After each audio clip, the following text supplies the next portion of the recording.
one of the questions I've always had about oysters, how do you make sure that you have enough to harvest each year? I mean, that's a big deal.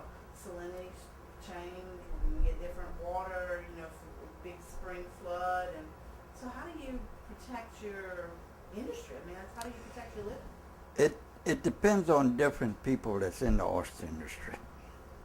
See, like me, I protect my oyster leases. I transplant when the state ground opens. I transplant shells, and in my areas that I have, they're natural growing area. They, if the environmental is right, if we getting some salt water and some fresh water, it makes the oysters take better. If you got too much of salt water, they're not going to take good. You got too much of fresh water, they're still not going to take. And too much of fresh kills them, and too much of salt kills them. So if you get this mixed water, it's like, I'm going to say it's like grass. You get long summertime with no rain and stuff, the grass dies. And if you get rain and the right thing, the grass grows fast. And so I'm one of the lucky oyster fellows that's got natural growing reefs, and I protect my reefs and I work them. I just take the big oysters out. I'm always looking at my releases as a 3-year process. I take the big ones, I leave the mediums and the small on my reef. Next year I can go back on that same lease. If I get 10,000 sacks off of this lease, next year I can go back and get another 10,000 sacks, maybe a little bit better. It depends how the spats take and stuff on the shells and stuff. I think that's a pretty important thing for people to understand, that most of the people who live here are very environmentally conscious. They don't overfish, they don't take more. And you have some comments about? No, you got some that does take more than what. I was about to say that. Yeah, they look at it like this: why leave it in the water? Take it and sell it. Now, I'm not that kind of a fella. One thing I've learned with the oyster industry, like all fisheries, whether it be shrimping, oyster, crabbing, people can't look at an industry and say everyone is the same. Buddy is an independent businessman. Every oysterman is an independent businessman, and you're going to run the business the way you think is best for your operation. Buddy practices a very important type of conservation, but it's conservation based on how he can deliver his product to market. He will take just so many sacks of oysters off of a lease. When the sizes of the oysters are getting small, or you're only getting so many sacks per hour of harvest, you leave it alone and you say, I'm coming back either later that year or next year. You have other oystermen who will say, no, I'm going to harvest every single oyster off of this lease as I can, and I'm going to leave it fallow for 2 or 3 years and let Mother Nature just replenish it, and I'll come back. So every oysterman is on those two extremes or in between some way. And one is not better than the other in terms of conservation in the true sense of the word. It's more of your business practices. I think what Buddy does, though, is with his type of conservation, is that if you have an environmental year where you don't get much of a set, what we call a spat set, the small larval oyster setting on the water, on the bottom, if you don't get a good set that year, he still has a product that he can harvest off that lease. Whereas somebody who takes most of the oysters off the lease, if it's a bad year next year, they're going to have to leave it alone a little longer than they had anticipated. So, but every oysterman is an independent individual, and it's also based on where their leases are relative to the salinity environment that's out there. Okay. Make sense? Yeah. Oh, yeah. So I'm going to ask you a couple of pretty pointy questions about wetlands, and then we'll see where we go from there. Can you tell me how the wetlands have changed over your lifetime? The wetlands really changed a lot. We need siltation. We need to stop the saltwater intrusion. because the saltwater intrusion is what's really tearing up the wetlands. It kills the marsh grass, and it then you don't have nothing to hold the land back. They need to go back out and rebuild these old islands out there that used to be, and to stop this saltwater intrusion like it's coming in. And once they do that, but then you're going to start getting this freshwater intrusion from the north.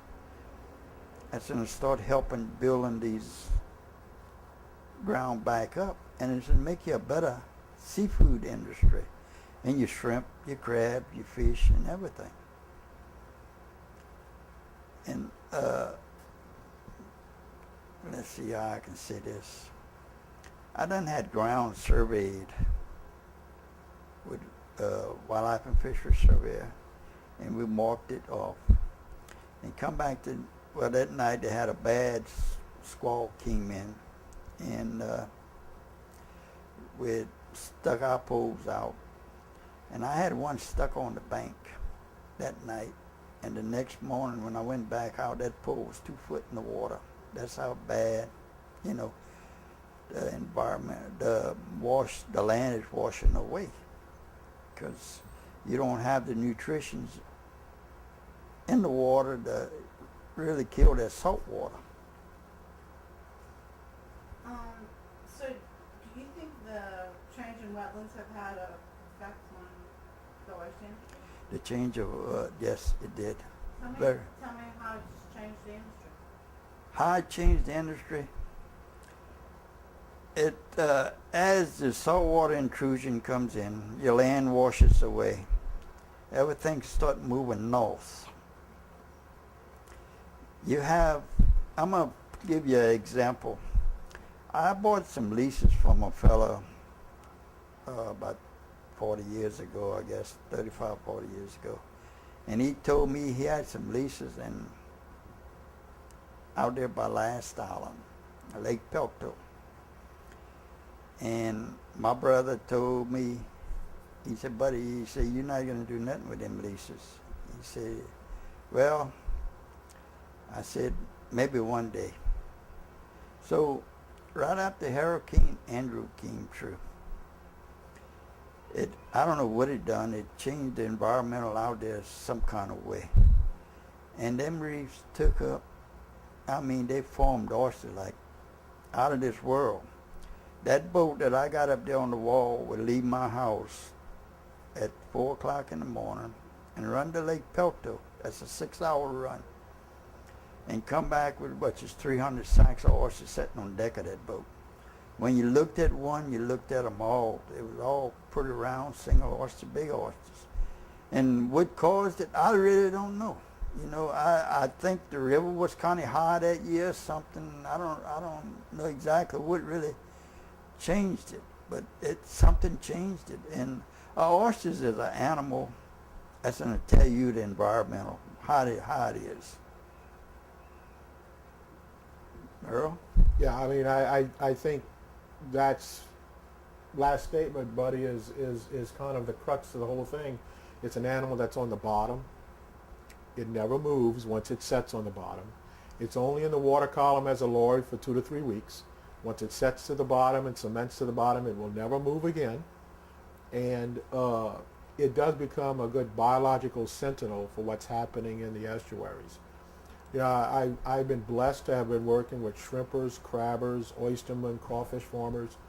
But when I look at the fisheries and I say, how has it changed through the eyes of a fisherman who's out there on a regular basis? I always come back to the oysterman for that answer, because once the oyster sets on the bottom, it's going to thrive as an oyster if the currents are right, if there's enough food availability, if the salinities are right. If the salinity is too low, there's going to be physiological stress, and the animal's either not going to grow or could die or maybe not spawn. If the salinities are too high, it could thrive there, but so do its predators, so that natural predators will come in and eat it up. So that oyster needs to have that intermediate salinity, not too fresh, not too salty. but it also correlates with our wetland losses, because if you have a lot of oysters there and they're not moving, all the food has to be brought to them by the water currents. All the waste that they generate has to be flushed out by the water currents. And every time wetlands change in shape, they change the hydrology of the environment. And as hydrology changes and water current patterns change, then areas that were once productive are no longer productive. Areas that once had enough current to keep the muds from silting over are no longer there, and it silts over. And what's interesting too is just the opposite of that, in that sometimes reefs that were not productive because of too high or too low a salinity can all of a sudden become productive. And I think in the case of what you're telling me in Lake Pelto, the river was high.